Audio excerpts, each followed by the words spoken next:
काम भी करें, ये सारा वक्त इमरान खान के खिलाफ प्रोपेगेंडा ही करते रहना है और सारा वक्त पीटीआई के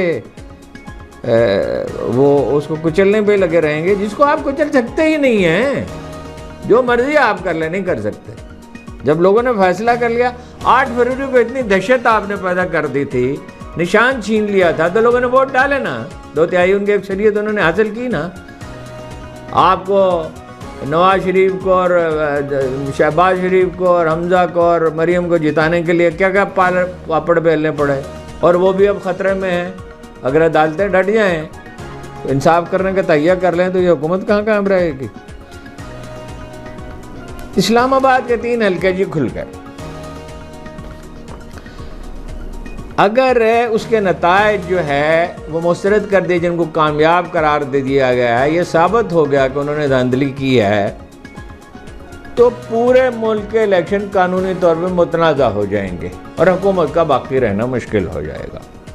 आज